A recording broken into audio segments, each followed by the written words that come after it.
Hi guys, welcome to a new video, and today I'm going to be doing a very different type of approach. It's going to be a countdown of my Tori Amos albums from my least favourite to favourite. And the reason why I'm doing this video is because of the anticipation of the new album Unrepentant Geraldines, which is out on Monday. So it's going to be a whirlwind experience, and because that day is also a day I'm going to be seeing Tori on tour. So here's the ticket, and it's going to be a very hectic but crazy day. I just cannot wait. It's just been something I've been looking forward to for ages. I'm actually really glad she's touring in Birmingham as well, so just no pressure about travelling or anything like that. So I'll definitely be doing some sort of after the show video or something, and maybe an unboxing of the new album as well in some way, because I want to get the standard deluxe and the vinyl, which, you know, because I love collecting and stuff. So over the last few days I've been listening to a lot of Tori songs off these albums, just so I can be ready for the show.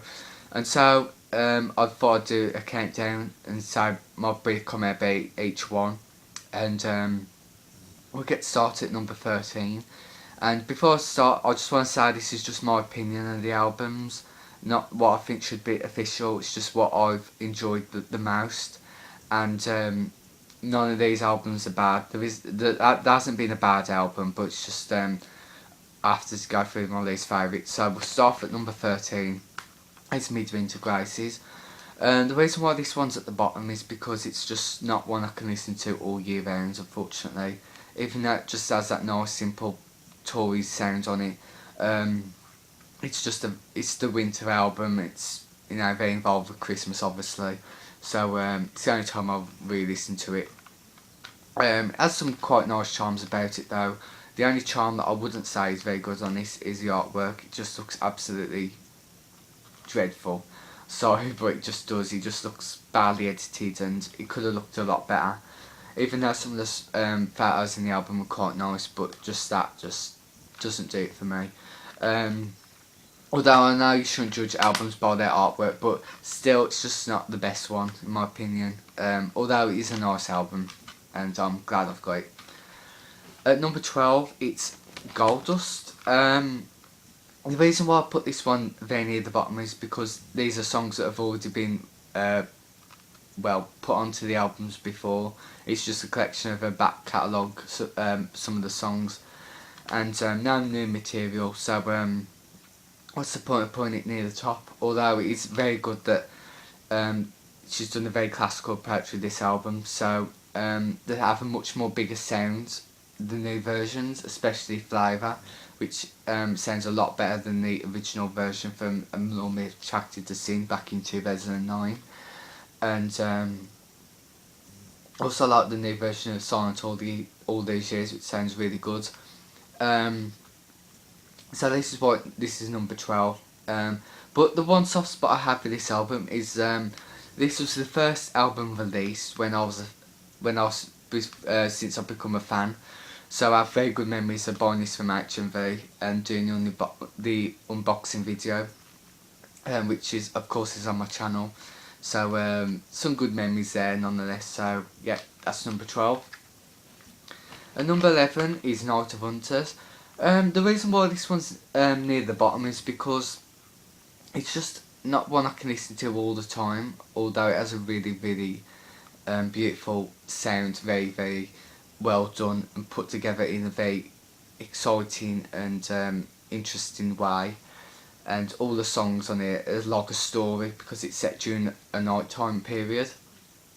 And songs like Carrie and Your Ghost, which is probably my favourite off this album, they're just stunning to listen to, especially through the earphones.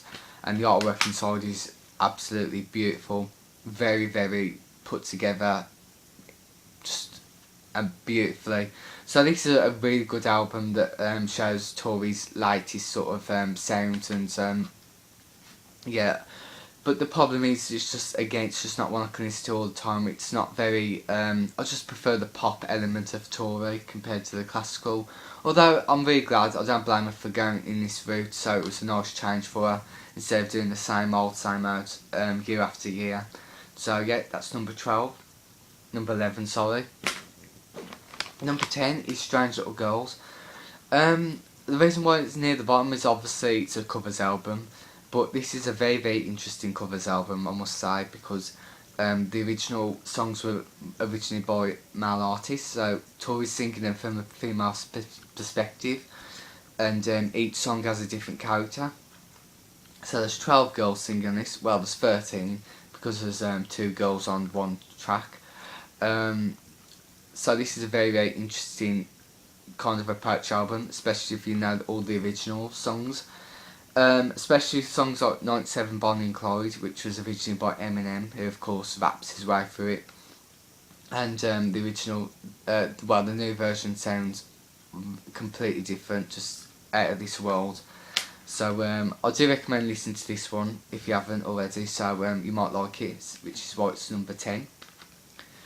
Number 9 is Abnormally Attracted to Sin. A good album, but I just don't think the second half has really grown on me much compared to the first half, which is very good. Songs like Welcome to England, obviously, Flavour, Not Dying Today, which not a lot of people like, but I actually really like that song. And I like 500 Miles.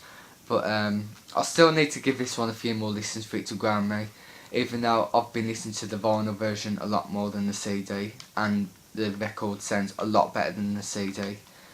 Just has, I don't know, it just sounds more live sounding, and as if she's there in the room, and it sounds a lot more upbeat and just a better sound, so I do recommend listening to the vinyl. So yeah. Number 8 is a lot of fans might attack me for this one, but I know it's a fan favourite, but it's Scarlets Walk. The reason why this is quite low compared to the higher ones is because I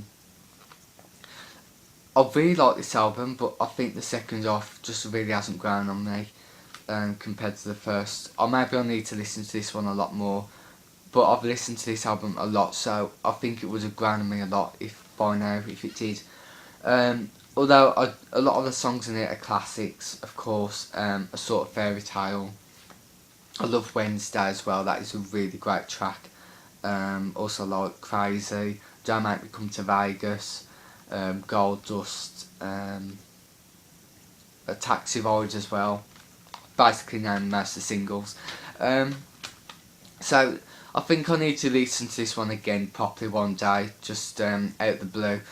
Even though I did a review of this on my channel as well. So still a very good album nonetheless, and if this is anyone's favourite Tori Amos album, I'm very sorry, but still very good. And number 7 is American Joe Posse, which is quite surprising because I thought Scarlets Walk would have beat this album, but since I've heard this album and listened to it about 5 or 6 times, it's really good and a lot better than I thought it would be. I just think a lot of the songs are very catchy on this, and a lot of them really stand out. I don't think they merge together too much at all, which is good. I love Bouncing Off Clouds, probably my favourite of the album. I like Digital Ghost as well. Girl Disappearing, and there was another one I liked, I think it was Body and Soul, which I love. Program of Basalda, which has a very classical Night of Hunters feel about it. Velvet Revolution, but the very Italian sounding side to it. So I also like the fact that she's done the characters for this properly again, like Strange Little Girl, so that's quite an interesting element. The only downside to this is the second half isn't as good as the first again, so which is a pity, but very good album, which is why it's number 7. Number 6 is one that a lot of people might be surprised by. It's The Beekeeper. I just really, really like this album. I don't know why. I just think even though a lot of people either love or hated this one, a lot of people said it was quite boring and overlong, which, okay, it is quite long, but all the songs have really stuck out in my mind, and there's just some really good classics on this. Sweet the Sting, The Pair of Orange Knickers, which is, I know it's a ridiculous song name, but it's really, really beautiful, with Damien Voice contributing vocals. Sleeps with Butterflies. Also like Ribbons Undone. A lot of people said that's the filler track on the album, but towards the end, Tori's voice just sounds just breathtakingly beautiful. Love that track. Also like some of the quirkier songs like Cars and Guitars and Hoochie Woman. Ireland, which is amazing, Goodbye Pisces, and The Beekeeper, the album title track, has some very interesting beats in it. So I was very impressed with this album, so I'll have to be doing a review on this on some point in the future. I know it's quite long, but I just love the concept of this as well, how each song has its own different, like, garden, like desert garden, rock garden, greenhouse, etc. So that's quite an interesting element which I like. Just a lovely album. That's the one word to describe it, lovely. So that's why it's at this number. And at number 5, it's Under the Pink, which I know is a good classic from 1994 and the first album I ever bought by Tori Amos. The reason why it's a bit low is because not all the songs just grab my attention. Even though it has massive classics on this, like Pretty Good Year, God, Past the Mission, Cornflake Girl, which is probably maybe a most iconic track, and Clouds on My Tongue, which I love. So it has a nice sort of sound to it, and some of the songs aren't, well, some of the songs are just a bit too, like, I'm not very keen on Bells for Her and The Waitress, which is a pity, but great album, and it sounds even better on vinyl, which I have. Number 4 is To Venus and Back. This one took me a while to like, but I think because of the fact that it's got a live disc on this, which I find a bit strange, but I'll just be talking about the actual album itself, and it still has that quirkiness from the Quagga Hotel, going into a more electronic route, and just a very good 90s album. It just has that very dark mysteriousness of it, and the artwork's really nice as well, like the purple vibe of it. My favourite tracks are Bliss, Glory of the 80s, also like Suede as well, just a very eerie track, and Tori's voice just sounds haunting on it. That's probably my favourite, and I like Spring Haze as well. So yeah, very good album, quite short compared to the other albums, but a nice length nonetheless. So yeah, that's number 4. And these are very great albums. At number 3, it's Little Earthquakes, the one that started it all. What can I say? It's just an absolute classic, just filled with big Tory songs like Crucified, Silent All These Years, Precious Things, Winter, China, Me and the Gun. It's just an absolute classic. I've now said a lot of good stuff about this in the past videos I did about Tori Amos, and it's grown on me even more since then. I know all the album off by heart now. The only song I'm not very keen on this is Happy Phantom. I just think it sounds a bit ridiculous, but it's nice to have a good blend of different songs on this, so I don't mind it being on there, but it's just one I don't really listen to as much. This is why it's number 3. It would have made number 2, but it was a very tough call to make. So yeah. Number 2, it's from the Quagga Hotel. Amazing album, just 10 out of 10 all the way. Just a very interesting concept about, you know, each song has its own different world, a different girl, and all come from the same place. It's quite confusing how to put the album into words, but Tori does a good job of telling the story about this album. Completely out of this world. And a lot of the songs aren't very typical Tori on the piano sound. It's just some of the songs like Crawl, Hotel, IEE. It's just very experimental, but done in a very clever way. And this album has the best artwork out of all the Tori albums, I think, in my opinion. Just very iconic, and it just grabs your attention the minute you see it. It grabbed my attention the minute I saw this in the shops when I first became a fan of Tori Amos. Favourite tracks are Spark, Crawl, Raspberry Swirl, Jackie's Strength, which is the best ballad on the album, I think.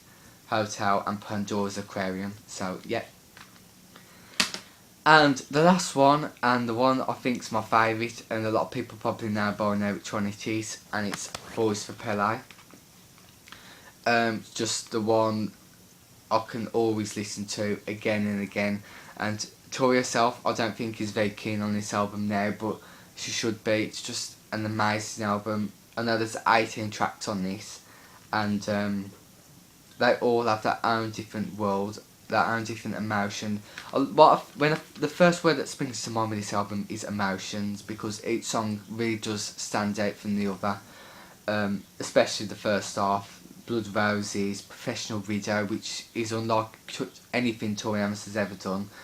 Mr. Zebra, Caught a Light Sneeze, which is very just quirkiness all round. Hey Jupiter, one of the best ballads. Tallulah, just a very, very fast-paced song with excitement around it.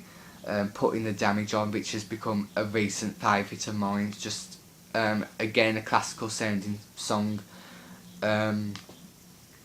Twinkle, just this album is just fantastic. Every time I see this in the shop, I just hope someone buys it, because it just deserves to be bought and heard. You know, if you're a music fan, you know, it might take a while for it to grow on you, but it did with me. But it turns out one of my favourite albums of all time now, so just amazing. And I hope Tori Amos performs a few of these songs on tour on Monday, so that will just take my world away.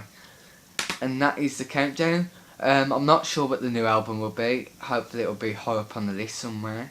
I know she's gone back to the original pop sound, and it's the first pop album she's done since Abnormally Attracted to Sin, I think.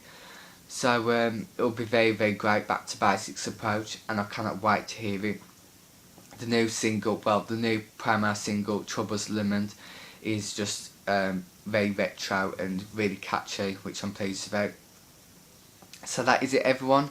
Next time I'll see you, it'll be after the tour, so I'm very excited, and I'll give my view on it. And hope you enjoyed the countdown, and list your favourite albums below in the comments. Just put your least favourite to favourite in the list, and let me hear your opinions on the albums.